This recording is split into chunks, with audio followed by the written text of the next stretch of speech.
Ողջույն Արագի նյուզի սիրելի հետևորդներ, եթերում ըստ էությանն է, մեր տաղավարում այսօր հյուրընկալել ենք Մայր Հայաստան դաշինքի անդամ Սոնա Աղեկյանին։ Բարև ձեզ Տիկին Աղեկյան, շնորհակալ ենք հրավեր ընդունելու համար։ Շնորհակալ եմ։ Տիկին Աղեկյան, նոյեմբերի 16-ին Էջմիածնում սպասվում են թիմ ընտրություններ, Քարոզարշավն արդեն մեկնարկել է։ Ինչպես է գնահատում այս փուլում Էջմիածնում տիրող քաղաքական մթնոլորտ, արդյոք քաղաքացիները պատրաստ են ակտիվորեն մասնակցել ընտրություններին։ Քաղաքացիները ակտիվորեն մասնակցել, որպեսզի ակտիվորեն մասնակցեն, պետք է թեկնածուները եւ թեկնածուների թիմերը, այսպես ասած, շատ լավ տնային աշխատանք իրականացնեն, որովհետեւ ԿՊ-ի թեկնածուն, ԿՊ-ի քաղաքապետը, ով որ այս տարիներին ԿՊ-ի կողմից եղել է քաղաքապետ, այնպես է ավիրել քաղաքը ամբողջովին եւ ողջ Վաղարշապատ խոշորացված համայնքի կառավարումը, որ մարդիկ արդեն լիովին հիասթափվել են, ուստի այս անգամ շատ ծանր աշխատանք ունեն անելու ընդդիմադիր բոլոր թիմերը, որպեսզի կարողանան ակտիվ մասնակցություն ապահովել։ Ակտիվ մասնակցություն ապահովելով իհարկե մեր քաղաքացիները կկարողանան ամբողջական իշխանազրկել հենց Վաղարշապատ խոշորացված համայնքում ԿՊ-ին, ինչը որ գերխնդիր է եւ հենց Մայր Հայաստան կուսակցությունը մասնակցելով Վաղարշապատ խոշորացված համայնքի թիմ ընտրություններին իր արչեւ խնդիր է դրել մինիմալը դրանց իշխանությունից զրկելն է եւ ամբողջական իշխանափոխություն ապահովել Վաղարշապատում, որ ԿՊ-ն լիովին մերժված լինի եւ մաքսիմալը, որպեսզի Մայր Հայաստան կուսակցությունը ստանձնի Վաղարշապատ խոշորացված համայնքում կառավարումը, այս պատասխանատվությունը մեր թիմը պատրաստ է կրել, դրա վառապացույցն է այն ավականու ցուցակը, որը մենք ներկայացրել ենք ընտրողի դատին, մեր ցուցակում ներգրաված են փորձառու մարդիկ եւ երիտասարդներ, այսինքն փորձի եւ երիտասարդության համախմբվածությունը, միասնական աշխատանքը, միասնական թիմային աշխատանքը իր ցանկալի արդյունքը վստահաբար տալու է։ Մենք բաց ճակատով ենք ընտրողին ներկայանում, գիտեք, որ Երևան համայնքում Մայր Հայաստանը ունի 12 ավականու անդամներ, ինչ մանդատի ստանձնման օրից մեր խմբակցության ավականու անդամները 12 ամիս, 24 ժամ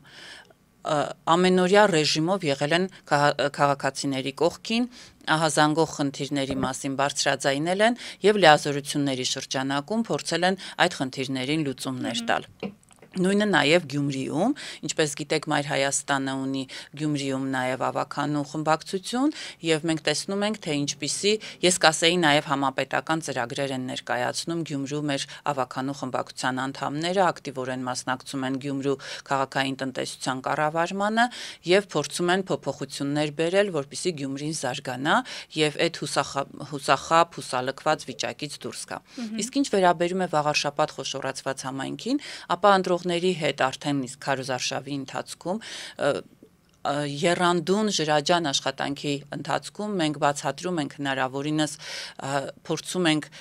յուրաքանչյուրին կարելի ասել տնետուն հասցնել այն կարևոր փաստը, որ յուրաքանչյուր մարդու քվեից կախված է այսօր ոչ միայն Վաղարշապատ խոշորացված համայնքի վաղվա օրը, այլ նաև ողջ հանրապետության կյանքը, որովհետև Վաղարշապատը մեր համար սուրբ քաղաք է, մեր հոգևոր մայրաքաղաքն է։ Եվ նաև Մայր Հայաստան կուսակցության ծրագիրը, որով ներկայացել ենք Վաղարշապատ խոշորացված համայնքում, բավականին խոսուն է եւ կիրառելի, այսինքն ոչ թե պարզապես ծրագիրը գրվել է գրելու համար, այլ այն գրելիս հաշվի են առնվել բոլոր այն խնդիրները, որոնց մասին ահազանգում են վաղարշապատցիները եւ որոնք հրատապ լուծումներ են պահանջում։ Եթե կարիքը կա, կարող եմ ասել, թե ինչ խնդիրների մասին ենք խոսում։ Վաղարշապատ խոշորացված համայնքում, ինչպես գիտեք, մենք նաև ստորագրահավաք իրականացրեցինք ի պաշտպանություն Հայ առաքելական Սուրբ եկեղեցու, էլ ավելի ակտիվ շփվեցին քաղաքացիների հետ եւ քաղաքացիները ահազանգում էին բազմաթիվ խնդիրներ, Դրանցից ամենակարկառուն խնդիրը, որի մասին խոսում էին քաղաքացիները, դա թափառող շների խնդիրն է վաղար շաբաթ համայնքում, որ ամենուր եւ Էջմիածին քաղաքում եւ մյուս գյուղական համայնքներում ամենուր թափառող կենդանիները խնդիր են առաջացրել եւ մարդիկ դժվարանում են, երեխաները դժվարանում են դպրոց հաճախել, դպրոցից տուն վերադառնալ, աշխատանքից տուն գնալ, այսպիսի խնդիր կա եւ տեսնում ենք, որ 2018-ից ի վեր թեև ԿՊԿ-ական քաղաքապետ է ունեցել վաղարշաբաթ համայնքը, բայց այս տարրական խնդիրը, որը կարելի էր լուծել, չի լուծվել։ Այսինքն մենք հերթական անգամ արձանագրում ենք, որ սրանք միայն շոուների վրա են գումարներ մսխում, միմյանց պարգևավճարներ տալու վրա, կոռուպցիոն տարբեր սխեմաների մեջ են ընդգրկված եւ ժամանակ չունեն որևէ համայնքում, մեր հանրապետության տվյալ դեպքում վաղարշաբաթ համայնքում որևէ խնդիր լուծելու։ Հաջորդը աղբահանության խնդիրն է, որ ամենուր եք տեսնում ենք թափթփված փնթի փոշոտ քաղաք, բայց պետք է փաստենք, որ քանի որ վաղարշաբաթը մոտ է Զվարթնոց օդանավակայանին եւ հոգեվոր մայրաքաղաքն է մեր, տուրիստական հոսքերը պետք է ել ավելի ակտիվացնել, իսկ փնթի թափթփված կեղտոտ քաղաքում չես կարող տուրիստներին խոսել բարձր հոգեվոր արժեքներից։ Հասկանում ենք, որ մաքրությունը, սանիտարահիգիենիկ մաքրությունը քաղաքի նույնպես նպաստելու է, որպեսզի զբոսաշրջային հզոր կենտրոն դառնա վաղարշաբաթ համայնքը։ Հաջորդը դա փողոցների ոչ ասֆալտապատ լինելն է, ամենուրեք ցեղ, ոչ մի փողոց բակ չկա, որ լինի ասֆալտապատ, եւ վարորդները եւ հետիոտները բողոքում են, որ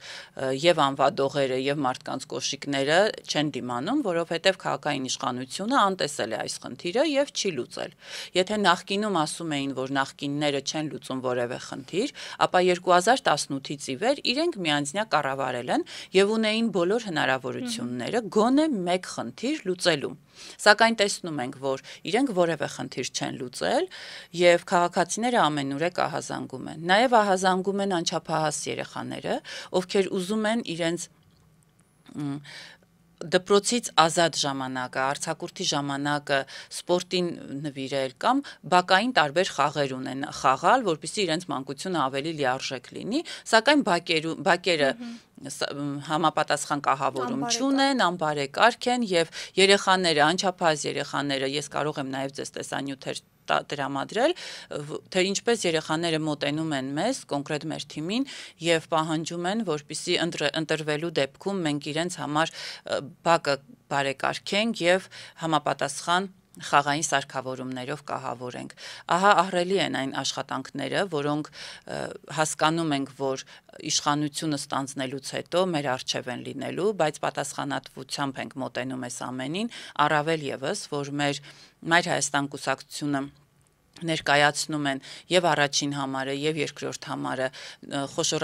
համայնքապետեր, գյուղապետեր են նախկինում եղել այս մարդիկ, ազնիվ ամբից կենսագրություն ունեն եւ իրենց կառավարման օրոք այն գյուղերը, որոնք իրենք են կառավարել, զգալի առաջընթաց են ունեցել, այսինքն բարեկարգվել են քաղաքացիների համար, լուծվել են տարաբնույթ խնդիրներ, հնարավորինս մինիմալ բյուջե ունենալով եւ նորից պատասխանատվությամբ թիմային աշխատանքով այս մարդիկ լծվել են աշխատանքի, որպեսզի կարողանան իրենց համայնքները բարեկարգել, արդեն իրենք լինելով իշխանության։ Ուստի ես, եթե թույլ կտաք, ձեր եթերից կոչ կանեմ վաղարշաբաթցիներին ակտիվորեն մասնակցել նոյեմբերի 16-ին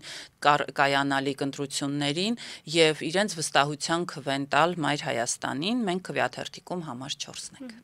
Ինչ արդյունքներ եք ակնկալում Էջմիածնում եւ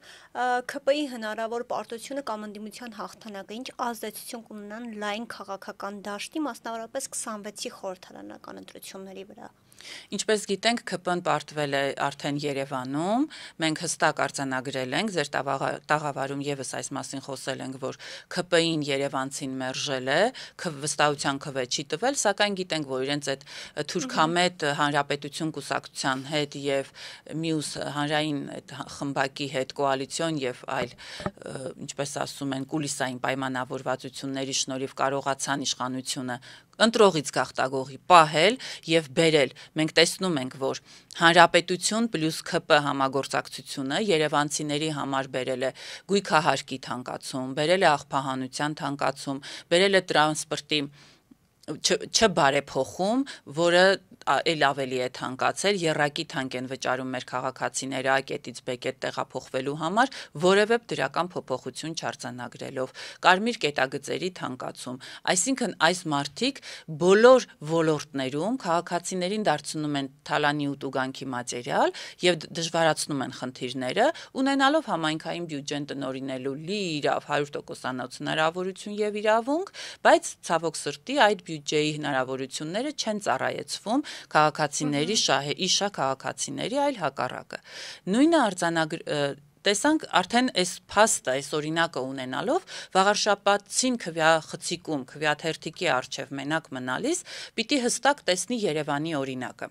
Երևանում ՔՊ եւ Հանրապետությունը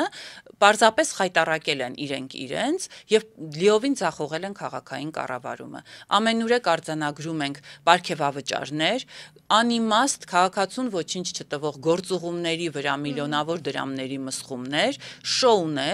շոուներ, որոնք կարող էին նաև չլինել, որովհետև գիտենք, որ քաղաքում բազում են խնդիրները, որոնք մեր քաղաքացիների կյանքը դժվարացնում են եւ կարելի է ասել, որ փորձում են նույնիսկ մարդկանց հեռացնել քաղաքից։ Այդ կարգի խնդիրներ ունենք բազմաթիվ, որոնց լուծմանը որևէ դրամ անգամ չի ուղղվում։ Իսկ ինչ վերաբերում է Գյումրու ընտրություններին, նորից տեսանք, որ գյումրեցին թարս ապտակ տվեց ՔՊ-ին էլ իր թրքամետ Եվրոդաշինք Եվրոդաշինքին, որոնք հավակնում էին իբրև իշխանությունը ստանձնելու Գյումրիում, եւ գյումրեցիները իրենց թասիբը արժանապատվությունը վերդասելով պահեցին իրենց քաղաքը, փորձեցին պահել համենայն դեպս Գյումրու ավանդույթներին, հայկական ինքնությանը համարժեք։ Նույնը պետք է հստակորեն իրականացնեն վաղարշաբաթցիները։ Յուրաքանչյուր մարդ, ով որ նոյեմբերի 16-ին կմասնակցի ընտրությանը, ինքը պետք է հասկանա, որ պայքարում է իր հայ լինելու իրավունքի համար, որովհետև Երևանում մերժվելով, Գյումրիում մերժվելով, Փարաքարում մերժվելով եւ վաղարշաբաթում էլ արդեն եթե մերժվեն, իսկ ես ավելի քան վստահ եմ, որ մերժվելու են, պարզ է, որ քաղաքացիական պայմանագիրը արձանագրելու է իր պարտությունը եւ չի կարողանալու համապետական ընտրություններում իր ցանկալի հաջողությունը գրանցել, իսկ ՔՊ-ի համար հաջողությունը գրանցելը նշանակում է Հայաստանի Հանրապետության վերացում, Հայաստանի Հանրապետությունը դարձնել Արևմտյան Ադրբեջան եւ ընդհանրապես Հայաստանի Հանրապետությունում հայերենը վերացնել, դարձնելով թուրքերենը պետական լեզու։ Ահա սա է ՔՊ-ի գործելավոճի արդյունքը լինելու, եթե Աստված մի արասցե հաջողեն, բայց նորից եմ կրկնում, եւ ստորագրահավաքի ընթացքում եւ արդեն իսկ մեկնարկած քարոզարշավի ընթացքում, երբ որ շփվում ենք վաղարշաբաթցիների հետ, հստակ արձանագրում ենք, որ մարդիկ լիովին հիասթափված են քաղաքացիական պայմանագիր կուսակցությունից, ասում են, որ մեր էմոցիաների վրա աշխատելով, մեր էմոցիաները օգտագործելով իրենք եկան իշխանության, բայց իրականացնում են մի դավադիր ծրագիր, որի վերջը հավանաբար լինելու է հայաթափումը։ Եվ որպեսզի չիրականանա այս հայաթափումը, վաղարշաբաթցիները ամուր կանգնած լինելով իրենց ոտքերի վրա, փորձելու են հնարավորինս մերժել քաղաքացիական պայմանագրին, հանրապետություն կոչվող այդ թրքամետ կուսակցությանը, որը տեսնում ենք, թե ինչ դավադիր ծրագրերի մասնակիցն է Երևան քաղաքում, Աստված մի արասցե կոալիցիայի պարագայում վաղարշաբաթը լիովին սրանք օդին ընդհանրապես հողին կհավասարեցնեն եւ կփոշիացնեն։ Դրա համար նորից պետք է մեր վաղարշաբաթցի ընտրողին կոչ անեմ նոյեմբերի 16-ին ամենայն պատասխանատվությամբ վերաբերվել, որովհետև սա ոչ միայն վաղարշաբաթ համայնքի համար է կարևոր, այլ ողջ հանրապետության ընդհանրապես հայ մարդու լինելիության խնդիրն ու ճակատագիրն է այդ օրը որոշվելու։ Այս օրերին Տիկին Աղեկյան նկատել եք արդյոք որևէ ճնշում կամ խոչընդոտ տեղական իշխանությունների կողմից քարոզարշավի այսպես անցկացման ընթացքի վրա եւ որոնք են այն հիմնական ուղերձը, որոնք ցանկանում եք հասցնել Էջմիածնի բնակիչներին։ Գիտեք, որևէ իհարկե բազում էին խոչընդոտները, կոնկրետ երբ որ մեր Մայր Հայաստան կուսակցությունը փորձում էր որևէ մշակույթի ակումբում վերցնել սենյակ, որպեսզի դահլիճ, որպեսզի կարողանայինք մեր միջոցառումը բացման արարողությունը սկսել, այդտեղից սկսել, հնարավորինս իրենց իշխանական լծակը օգտագործելով փորձեցին չեղարկել, այնպես անել, որ չտրամադրել։ Այո, շատ իրենց համար իրենց հարիր քայլ էր, ԿՊ-ին հարիր քայլ էր դա, եւ չնայած այդ ամենին մենք մեր բացման արարողությունը մեր կուսակցության այդ, ինչպես ասում են, մուտքը դեպի վաղարշաբաթ շատ մեծ շուքով արժանապատվությամբ նշեցինք եւ այն լայն ծավալում, լայն դրական արձագանքներ ունեցավ վաղարշաբաթցիների մոտ, ընդհանրապես համայն հայության մոտ։ Իսկ ինչ վերաբերում է պաշտոնական դիրքի չարաշահմանը, վարչական ռեսուրսին, ապա տեսնում ենք, որ վարչական ռեսուրսի չարաշահում են արդեն իսկ սկսված է քարոզարշավի երկրորդ օրն էր 3 եւ մենք տեսնում էինք, որ բոլոր համայնքների պետական ինչպես պաշտոնական սոցիալական ցանցերի էջերը ողողվել էին ԿՊԿ-ական տեխնացուի առաջատար այդ տեխնացուի ֆոտո լուսանկարներով, ինչը վարչական լծակի կոպիտ օգտագործում է եւ ընտրական իրավունքի խախտում է եւ ես հորդորում եմ որպեսզի եւ կենտրոնական ընտրական հանձնաժողովը եւ իրավապահ համակարգը լուրջ գործողություններ իրականացնեն, հետեւողական լինեն, որպեսզի ընտրությունների համար քարոզարշավի ընթացքը վարչական լծակի ռեսուրսի կիրառմամբ չխաթարվի եւ անհավասար մթնոլորտում չիրականանա քարոզարշավը։ Միևնույն է ԿՊ-ն պարտված է կիրառի վարչական լծակ, չկիրառի վարչական ռեսուրս։ Մենք ամեն ինչ տեսնում ենք բաց աչքերով, իրենց պես վարդագույն ակնոցներ չենք կրում, մենք ապրում ենք իրականության մեջ, մեր ոտքը ամուր դնում ենք մեր հողի վրա եւ շփվելով քաղաքացիների հետ իրական հարթության վրա եւ լսում ենք նրանց խնդիրները եւ նրանց մտահոգությունները եւ նաեւ նրանց պատրաստակամությունը իշխանազրկել ԿՊ-ին։ Իսկ ԿՊ-ն փորձում է այդ ճղճիմ քայլերով փորձել մարդկանց վախեցնելով, մարդկանց թող ներվի ասվել շանտաժի, այս ժողովրդական օգտագործվող բառն եմ ուզում կիրառել, շանտաժի լեզվով խոսել շատերի հետ, որպեսզի կարողանան իշխանությունը պահել։ Մենք արդեն իսկ տեսնում ենք, որ անթույլատրելի եւ չնախատեսված տեղերում փակցվում են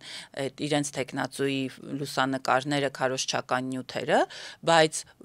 ի պատիվ վաղարշաբաթցիների պետք է անպայման արձանագրեմ, որ քարոզարշավի մեկնարկին առաջին օրը երբ որ ամենտեղ հեղեղված էր այդ տեխնացուի լուսանկարներով եւ քարոզչական պաստառներով, բազմաթիվ տեղեր, մենք քարոզարշավի ժամանակ երբ որ քայլում էինք, բազմաթիվ տեղեր արձանագրեցինք, որ մարդիկ այնքան ատելություն ունեն քաղաքացիական պայմանագրի հանդեպ, որ մոտենում պատռում էին եւ այդ ամենը դրանց քարոզչական ողջ այդ թռուցիկները գետնին էին թափում, այսինքն եթե հնարավորություն ունենամ ես հիմա դիմելու վաղարշաբաթցիներին, պիտի ասեմ, որ դրանց այդ պատրված ֆլայերները եւ թռուցիկները ավելի ճիշտ կլինի ոչ թե փողոցներում թափեք եւ ցեխերի մեջ, սիրելի վաղարշաբաթցիներ, միգուցե երբ որ պատռում են, կարելի է գցել աղբամանի մեջ, աղբարկղից ավելի մաքուր կլինի քաղաքը, ճիշտ է, իրենք չեն կարողանում քաղաքը մաքուր պահել, գոնե մենք հնարավորինս փորձենք այս ընթացքում դրանց նկարներով էլ ավելի չախտոտել մեր սիրելի հոգևոր մայրաքաղաքը։ Տիկին Աղեկյան, իշխանությունների կողմից եկեղեցու դեմ արշավը ոչ միայն շարունակվում, այլև վերջին օրերին այսպես նոր թափ ստացավ, կրկին հոգևորականներ ձերբակալվեցին։ Ձեր գնահատմամբ ինչ նպատակ է հետապնդում իշխանությունը եկեղեցուն թիրախավորելով եւ ինչու է իշխանությունը շահագրգռված նման կերպով հակաեկեղեցական քարոզ անել եւ հենց այս համատեքստում ինչ կարեւորություն ունեն Էջմիածնի ընտրությունները։ Շատ կարևոր հարց եք բարձրացնում, որի համար շնորհակալ եմ։ Սա եկեղեցու դեմ հարձակումը նշանակում է, որ մի ավելորդ անգամ գալիս է ապացուցելու, որ քաղաքացիական պայմանագիրը հստակ պայմանավորվածությամբ եւ հստակ ծրագրերով է եկել իշխանության, այսինքն Հայաստանը հայ մարդուց մաքրելու եւ Հայաստանը Արևմտյան Ադրբեջան դարձնելու կոնկրետ հանձնարարականով է եկել եւ մեր երկրում իշխանությունը ստանձնել, հերթով բոլոր ինստիտուտները, որոնք հայկական արժեքային համակարգի մասնիկներն էին, բոլոր ինստիտուտները փորձում է վերացնել, արդեն հերթը հասել է եկեղեցուն։ Մենք գիտենք, որ եկեղեցին դարերով հայկականությունը, հայկական ազգային արժեքները, հոգևոր կյանքը կարողացել է պահել, եւ երբ որ մենք շատ տարիներ չենք ունեցել անգամ կրթօջախներ, եկեղեցում են դպիրները կրթել, այսինքն կրթությունը եւ հոգևոր արժեքները միատեղված են եղել նաեւ եկեղեցում։ Եկեղեցու շնորհիվ է, որ մենք այսօր հայերեն ենք խոսում, ունենք մեր հավատքը եւ ի վերջո չպետք է մոռանանք, որ աշխարհում առաջինը քրիստոնեությունը ընդունած պետությունն ենք մենք։ Եվ շատ կարեւոր է, որպեսզի մենք մեր հավատքին, մեր հոգևոր արժեքներին, մեր ինքնությանը հավատարիմ մնանք, որպեսզի կարողանանք պահպանել մեր հայ լինելը եւ չիրականացնել այն թուրքական այն ծրագրերը, որոնց համար քաղաքացիական պայմանագրին լիազորել են մեր երկրում իշխանությունը վերցնելու եւ հստակ հերթականությամբ բոլոր քայլերով իրագործելու իրենց թուրանական ծրագրերը։ Հոգևոր եկեղեցին ինքը շատ Նիկոլ Փաշինյանը երբ որ հարձակում է գործել եկեղեցու վրա եւ փորձում է ներկայանալ իբրև թե ինքը հավատավոր ինչ որ մեր հոտի մեջ է գտնվում հետևորդ է, բայց իրականում պետք է նախ առաջին հերթին փաստենք, որ ինքը իր ընտանիքով չի հանդիսանում մեր եկեղեցու հավատավոր, որովհետեւ նա նախ չհարգելով Հայաստանի Հանրապետության օրենքները ասում է, որ ինքը օրինական ամուսնության մեջ չի գտնվում, այսինքն այլասեռում է քարոզում եւ ասում է, որ իր երեխաները օրինական ամուսնությունից չեն, այսինքն ապօրինի ծնունդներ են եւ նաեւ պսակադրված չէ։ Այսինքն եկեղեցու արչեվել, Աստծո արչեվել նրանք ամուսիններ չեն։ Այս ամենը արդեն շատ կարեւոր, նաեւ վտանգավոր հանգամանքներ են, երբ որ երկրի առաջինը քրիստոնեությունը ընդունած երկրի ղեկավարը ասում է, որ ինքը պսակադրված չէ եւ ինքը օրինական ամուսնացած չէ։ Այս երկու հանգամանքները հստակորեն փաստում են, որ ինքը հայ առաքելական եկեղեցու հետևորդ չէ եւ իրավունք չունի մեզ բոլորիս ուղղորդելու, թե մենք ինչպես կհարաբերվենք մեր առաքելական Սուրբ եկեղեցու հետ։ Եվ շատ վտանգավոր է իր կողմից իրականացվող հարձակումը եւ տեսնում ենք, որ թեկուզ քաղաքացիական պայմանագրի մեջ մենք հասկանում ենք, որ մարդիկ են, որոնք կառավարելի են Նիկոլ Փաշինյանի եւ իր տերերի կողմից, բայց պետք է նաև արձանագրենք այն հանգամանքը, որ արդեն մի քանի ամիս է, որ ինքը փորձել էր Նիկոլ Փաշինյանը հարձակում գործել Վեհարանի վրա, սակայն չունենալով այն բանակը, այսինքն անգամ քաղաքացիական պայմանագրի մեջ չգտնելով այնքան հետևորդներ իրեն, որ կարողանա հարձակում գործել Վեհարանի վրա, նա հետ քայլ արեց։ Եվ հավատավոր հայ ժողովուրդը կարողացավ պաշտպանել Վեհարանը, երբ որ փորձում էր իրավապահ համակարգի միջոցով, իրավապահ մարմինների միջոցով Վեհարանի վրա հարձակում գործել, ուստի մենք հասկանում ենք, որ ինքը պետք է իրեն հարիր, իրեն վայել, միայն իրեն վայել եւ աշխարհում միայն իրեն հատուկ մանիպուլյացիոն շնորհքով փորձելու է մարդկանց խաբել, որ այս ոտնձգությունները իրականացվում են ոչ թե եկեղեցու հանդեպ, այլ կաթողիկոսի հանդեպ, իսկ այս պահին մենք պետք է հստակ արձանագրենք, որ ամենայն հայոց կաթողիկոսը պաշտպանն է եկեղեցու, հայ առաքելական եկեղեցու եւ որևէ մեկը նրան թիրախավորելով, թիրախավորում է եկեղեցին։ Նաեւ պետք է արձանագրենք, որ Նիկոլ Փաշինյանը իր կառավարման տարիներին կարողացավ հնարավորինս չեզոքացնել հայոց հաղթանակած բանակի դերը, կազմը։ Այն ժամանակ էլ նա հարձակում էր գործում տարբեր զինվորականների վրա եւ ասում էր, որ իմ հարձակումը ուղղված չէ բանակին, այլ տարբեր զինվորականների վրա։ Այսինքն զինվորականներին չեզոքացնելով ինքը հնարավորինս թուլացրեց բանակը։ Ինչպես որ ինքն է դասալիկ, իր թիմակիցներն են դասալիկ, իրենք չեն հասկանում, որ հողը արյունով, կռվով, զենքով, արժանապատվությամբ, դիվանագիտությամբ են պահում ամուր։ Ինքը այդ ամենը չի կարող հասկանալ, որովհետև ինքը նախ դասալիք է եւ պետք է արձանագրենք, որ այս մարդը, որ այսօր ղեկավարում է Հայաստանի Հանրապետությունը,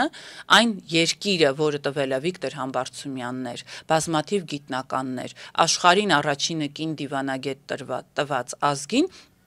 այսօր կառավարում է մի մանիպուլյատոր, որը անգամ չունի բարձրագույն կրթություն։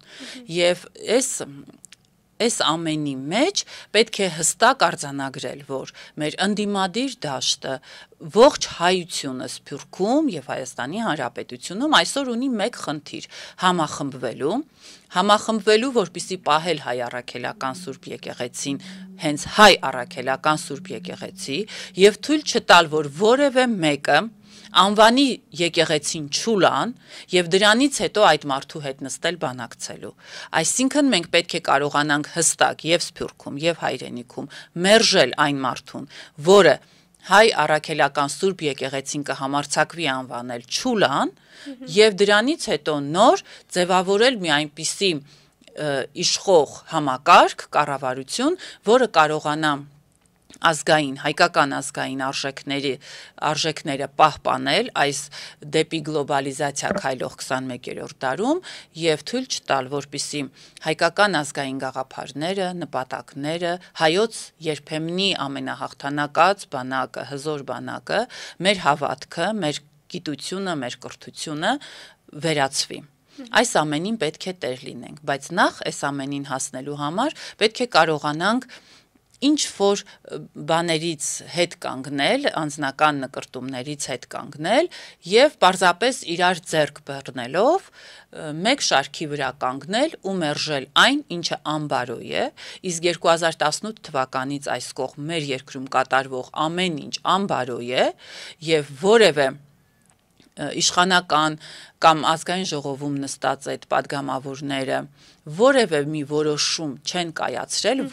որը կբխեր հայ մարդու, Հայաստանի Հանրապետության, Սփյուռքում բնակվող մեր հայրենակիցների շահերից։ Ընդհակառակը, յուրաքանչյուր անգամ, երբ որ նայում ենք իրենց արտագնա բանակցությունները կամ երբ որ թեկուզ հյուրընկալում են եւ տեսնում ենք, թե ինչպիսի վերաբերմունք ունեն աշխարհի լիդերները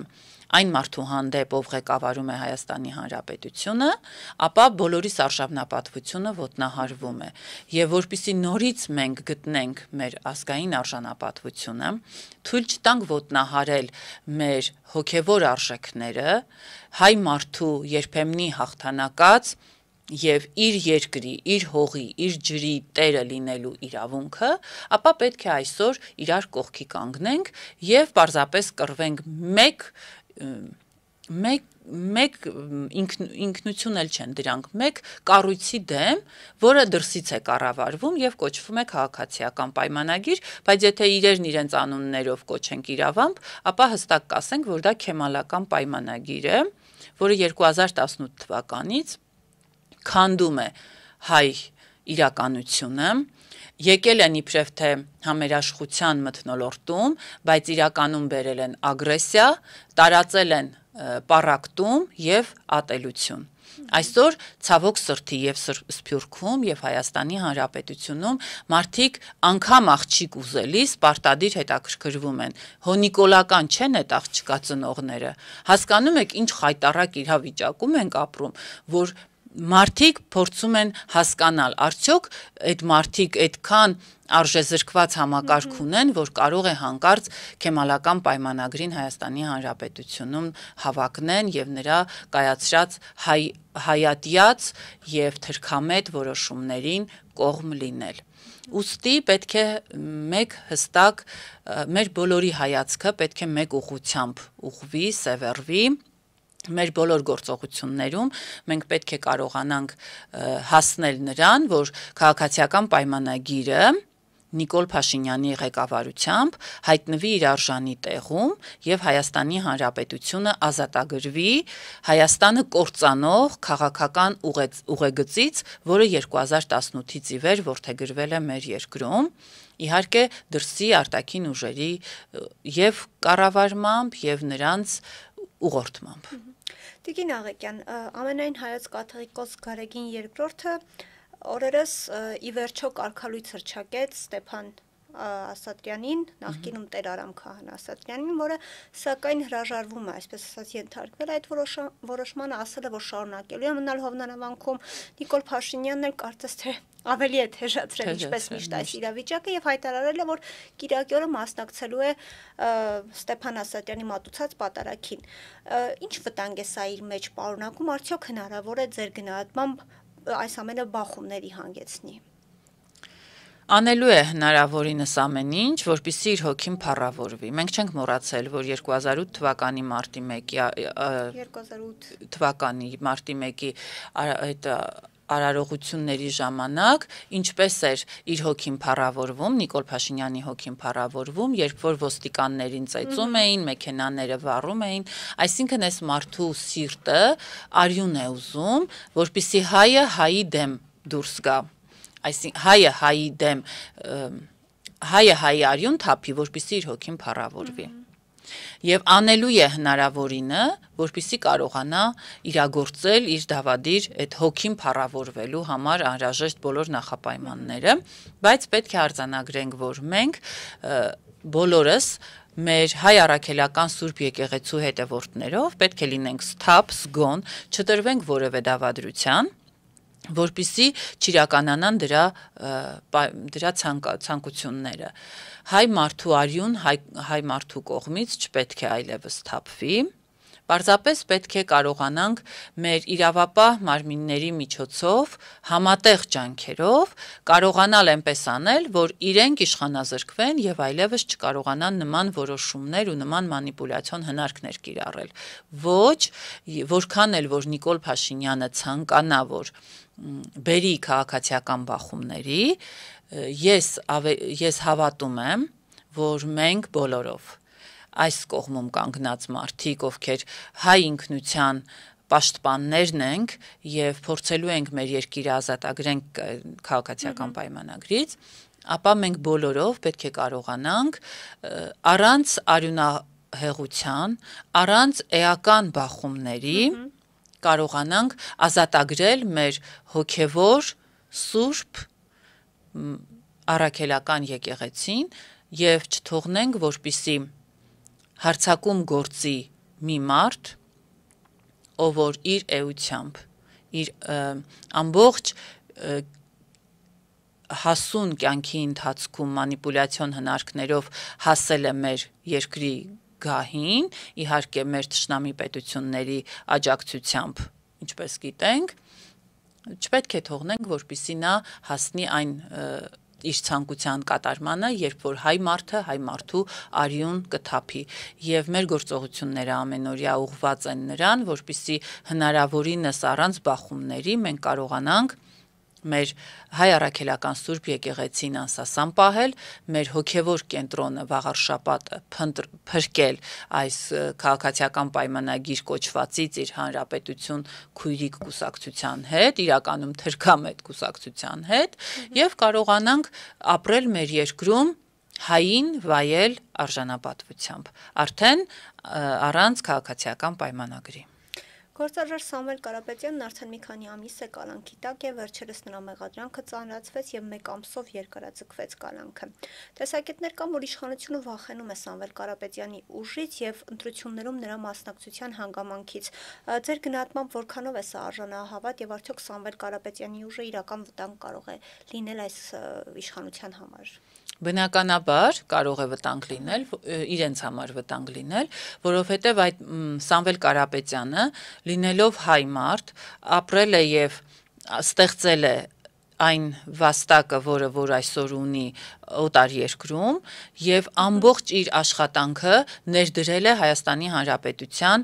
Հայաստանի Հանրապետությունում եւ եկեղեցաշինության մեջ եւ տարբեր բարեգործություններում։ Մենք կարող ենք այսօր մի քանի ժամ թվարկել Սամվել Կարապետյանի կողմից իրականացված բարեգործությունները եւ ելի չավարտել դրանք, իսկ այն մարդը, որը կապված է ամուր իր հող ու ջրին, սիրում է իր հայրենիքը, ունի ընտանիք, որը արժեհամակարգի կրող է, որը հայ առաքելական Սուրբ եկեղեցու հետևորդն է եւ պաշտպանն է եւ հնարավորինս իր ընտանիքի գումարները ներդրել է հենց եկեղեցաշինության մեջ, ապա այս մարդը բնականաբար Փաշազադեի պատվերները կատարող Նիկոլ Փաշինյանի իշխանության համար լուրջ վտանգ է հանդիսանում։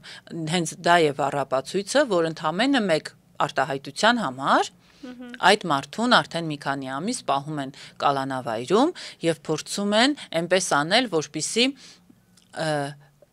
որպեսզի զրկեն քաղաքական անցուդարձին քաղաքական իրականության մեջ որևէ ռեալ կամ իրական գործողություն իրականացնելուց, բայց ոչ, դա չի ստացվելու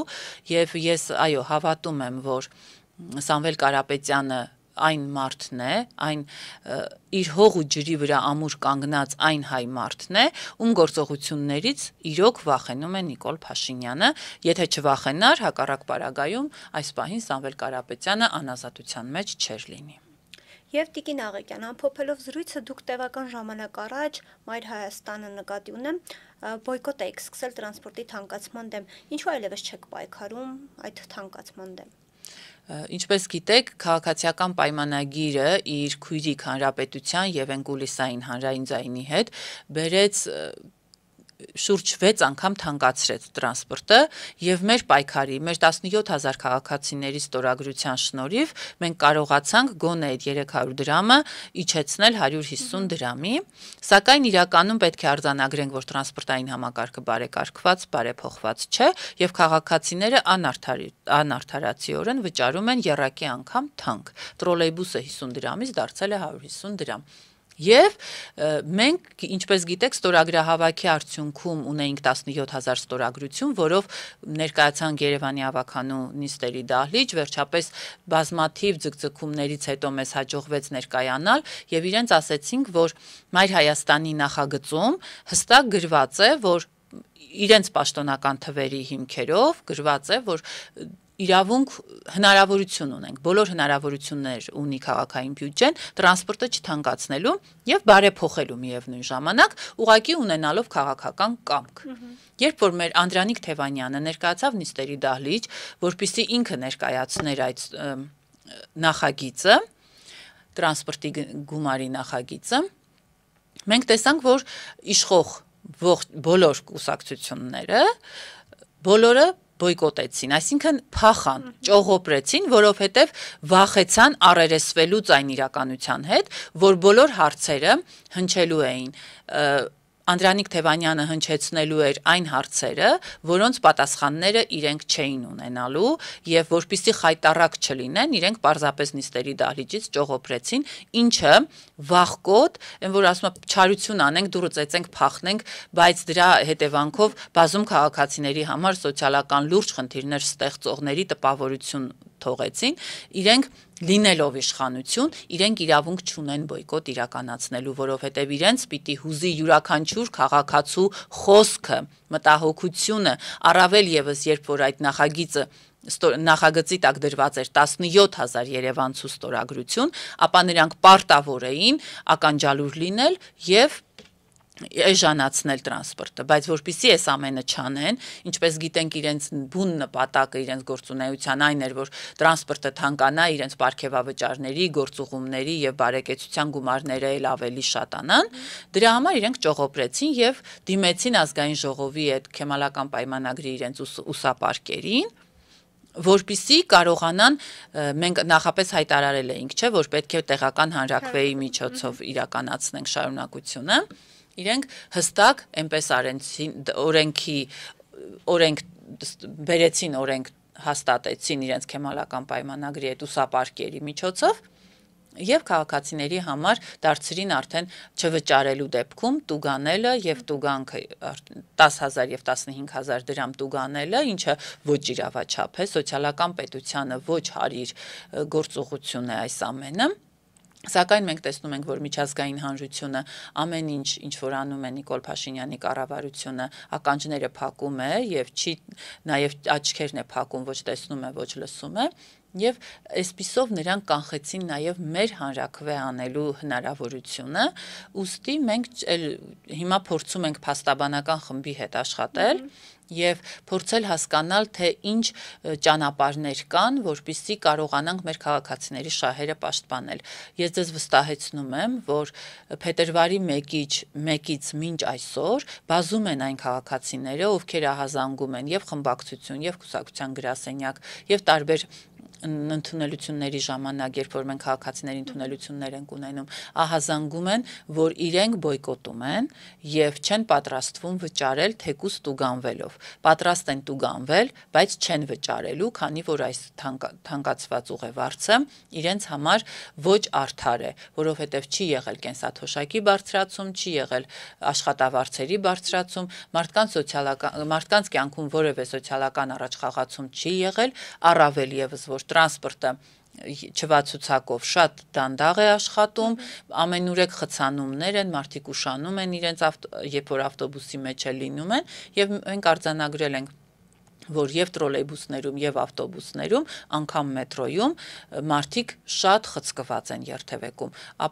Էլ ինչ բարեփոխման մասին կարող ենք խոսել, կանգառասրահների մասին ահազանգեր ունենք, որ չկան համապատասխան կահավորումներ չկան, կանգառասրահներում ոչ միայն կանգառասրահ չկա, այլ ընդամենը մեկ ցուցանակ է եւ մարդիկ այդ խոտի մեջ պետք է կանգնեն ու սպասեն տրանսպորտի։ Գարեգին Նժդեհի հրապարակում ես մի քանի անգամ մեր թիմակիցները բազում անգամներ արձանագրել ենք, որ կանգառասրահը կոտրված, մաշված 5 կանգառասրահ է եւ մարդիկ հրապարակի բանուկ երթևեկելի հատվածում կանգնում են եւ օրվա ցանկացած պահի մենք կարող ենք տեղում արձանագրել, որ միանգամից այդ կանգառում գոնե 200 եւ ավելի մարդ կա կանգնած, ում կյանքը վտանգված է։ Մարդիկ իրենց կյանքը վտանգելով սպասում են տրանսպորտի, որը այս քաղաքացիական պայմանագիրը անվանում է բարեփոխված եւ անամոթաբար թանկացրել է եւ դեռ ավելին համարձակություն է գտել իր մեջ մարդկանց տուգանելու։ Ես նույնիսկ ունեմ ահազանգ, երբ որ ուսանող տղա երեխա Արտաշատից հասել էր վաղ առավոտյան Երևան, ավտոբուսի մեջ իր բանկային քարտում գումար չէր եղել, որովհետև ծնողները չէին հասցրել լիցքավորել, միայն կանխիկ գումար էին տվել առավոտյան երեխային եւ մտել էր ավտոբուս, ասել էր, որ իմ բանկային քարտի մեջ գումար չկա, բայց ուշանում եմ դասի պիտի գնամ, անմիջապես այդ հսկիչները մոտեցել էին եւ 10,000 դրամ տուգանել էին այդ ուսանող երեխային։ Ահա սա է այն իրականությունը, որը բերել է Նիկոլ Փաշինյանի կառավարությունը։ Տուգանքներ, թալանի մատերիալ դարձնել քաղաքացիներին, արժանապատվությունը ոտնահարել եւ ստորացնել։ Դրա համար, որպեսզի ազատագրվենք այս ամենից, նորից կոչ եմ անում, որպեսզի վաղ շաբաթցիները նոյեմբերի 16-ին ակտիվորեն մասնակցեն ընտրություններին, հասկանալով, որ այստեղ որոշվում է ճակատագիրը ոչ միայն վաղարշաբաթ խոշորացված համայնքի, ոչ միայն Էջմիածին մեր հոգևոր մայրաքաղաքի, այլ ողջ հայության հայ լինելու, հայ մնալու, մեր սեփական հայրենիքը պաշտպանելու եւ մեր երեխաներին Հայաստանի Հանրապետությունում հայեցի կրթելու եւ հայեցի ապագան ապահովելու վճռորոշ մարտն է լինելու։ Այնպես որ նոյեմբերի 16-ին պետք է ակտիվորեն յուրաքանչյուր քվե պահպանված, պաշտպանված լինի եւ մեր քաղաքացիները հստակ, ինչպես ասում է իմ գործընկերը, թարս ապտակ տան քաղաքացիական պայմանագրին։ Շնորհակալ եմ Տինա Աղեկյան հետաքրքիր զրույցի համար։ Իմ հյուրն էր Մայր Հայաստան դաշինքի անդամ Սոնա Աղեկյանը։ Կհանդիպենք։